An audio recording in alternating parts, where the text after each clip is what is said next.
truly one of That the boy great Kenny games of the weekend. beat him. Shout out to the content creators, man.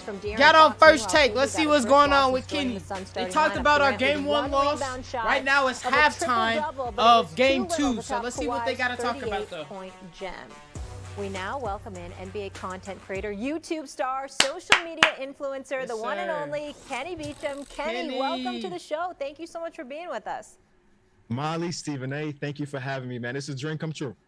Absolutely, man. Happy to have you, my brother. Let's do it. Yeah, we're pumped to have you. So obviously you have a very popular YouTube channel where you break down all things NBA with the playoffs in full swing. We wanted to get your takes. So let's start it off here. Kenny, as I mentioned, both Steph and KD down 1-0 right now in their respective series. Which star do you think is in more trouble? Listen, I'm not one to overreact to game ones. I learned my lesson back in 2011 when the Bulls were up 1-0 against the Miami Heat and we just lost in 5. But if I had to pick between the two, I think we downplayed the gelling period of the Phoenix Suns just a little bit. I watched game 1 versus the Clippers and I thought that they was somewhat unprepared. This is a team that had Josh Okogie starting for the entirety of the Kevin Durant era so far. And he basically got a DNP coach decision. 6 minutes played. Yep. I did like that Torrey Craig was in the starting lineup, added a different element, but I was expecting to see more Josh Okogie. Here's what my thinking is.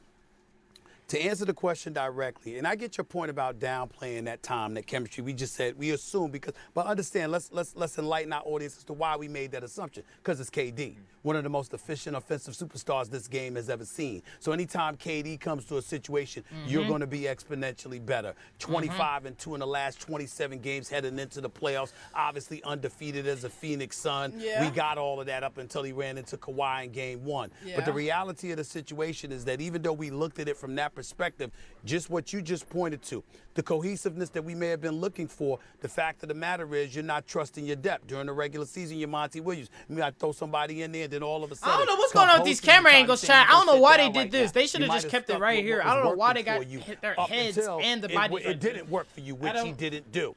Now let's get to the Sacramento Kings and Golden State Warriors. Kenny, I got to tell you, man. Yep. I haven't seen much of Sacramento. I watched about 12, 15 of their games, going all over the place, watching all of these daggone games. I know what De'Aaron Fox can do. I know what Malik Monk can do. I know what Sabonis can do. But to see them Saturday night, I got to tell you, man, I picked this series. I picked Golden State to win this series, by the way, in 7 games. Before the start of the 7 series. games is crazy. Not only do I think that they could lose, I think it said Warriors in 7. it wouldn't surprise me at all if Sacramento went deep, like damn near to the finals. I'm just looking at their speed. I'm looking at De'Aaron Fox and how unguardable he is. And of course, everything has to fall in their favor because I still think they're a little bit thin on their front line. But if Malik Monk and Murray and De'Aaron Fox play the way that they played in game 1, and they push the ball, and they're able to push the ball up the floor night in and night out. They played very well in game 1. Very well. They're going to be hell to deal with. That's true. where I'm at right now. Sacramento. That's why we gotta come out into this second half strong. I told them earlier. You gotta come out in this game 2 second half strong. The only argument I've ever gotten into with Irvin Magic Johnson was that I thought he should have drafted De'Aaron Fox, if you remember years ago, Kenny. I thought he should have drafted De'Aaron Fox instead of Lonzo Ball when I saw what Lonzo Ball had done to him by De'Aaron Fox in the NCAA tournament. And I have no regrets at that position, my brother. 0. Yeah. Floor is yours. I mean, they've been like this all season long. There was one thing that we knew for sure is that the crowd was going to be crazy in Sacramento, that De'Aaron Fox has been the clutchest player in the league, and their offense was going to be that. They just won a game where Domantas Sabonis was practically a nothing on the offensive side of the ball. Yeah. We got to get a lot of credit to Draymond. We got to get a lot of credit to Kevon Looney. They did their thing. But then you got Malik Monk coming off the bench, dropping 30. The Kentucky boys are a little bit different. And I expect that day in and day out. But the reason why I'm not super panicky by the Golden State Warriors is it felt like they came in with a game plan. And though they didn't execute to the highest degree, I feel like some of the things that they did is replicatable that will ultimately lead them to win a couple games, the series potentially. Like, only thing they got to do is take one in Sacramento. At home, their money. You know, at home, their money. They need one in Sacramento. I've been rooting for the Sacramento Kings all season long. I love the story. It's the best story in basketball. For the last 3 seasons, they've convinced me that they're about to go on a run. and they let me down all those years until now. So there's nobody in the world other than the actual Sacramento fans that's rooting for the Kings more. But I see that Wiggins comes back, and though he wasn't perfect, we saw a lot of greatness from Wiggs. He hit that one shot in the corner that missed. Okay, he missed. But we Left saw corner. a lot of greatness from him. And I like that Steve Kerr didn't feel like he needed to run Jordan Poole just because Jordan Poole got that big old contract. I think he played 20-something minutes, and that was a little bit iffy because De'Aaron Fox, they was picking him out. They was picking him out. And we know that offense is going to be there. So we saw Gary Payton get a lot of minutes, and he was a great acquisition. We saw him win a championship with them last season. And I think that the my battery. Hold up, chat. My battery.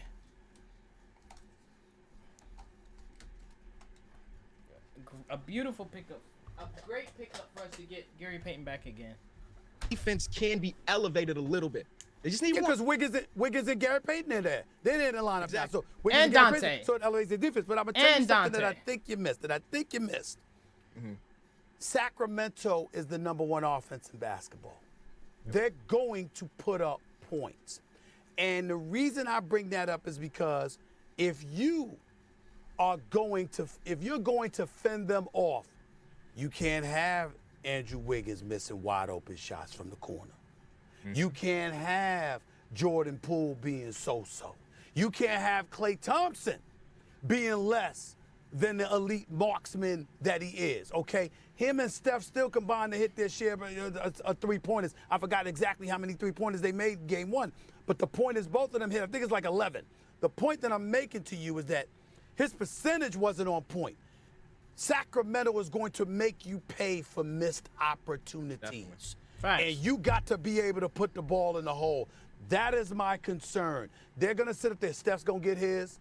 Klay going to get a little something. It depends on which game. Might be more one game than the other. But at the end of the day, somebody else has got to step up and make those shots for you. That did not happen in game one.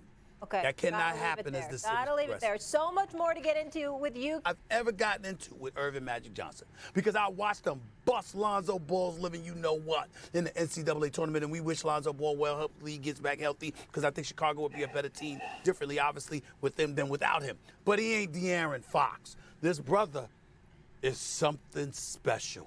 And coming into this game, I'm like, you got to match Steph Curry. Facts. Well, damn it, he eclipsed Steph Curry. He eclipsed him. Oh, and this is he's Kendrick covering Perkins? him in the first quarter. Oh, yeah, this covering video him is in the over fourth with. quarter.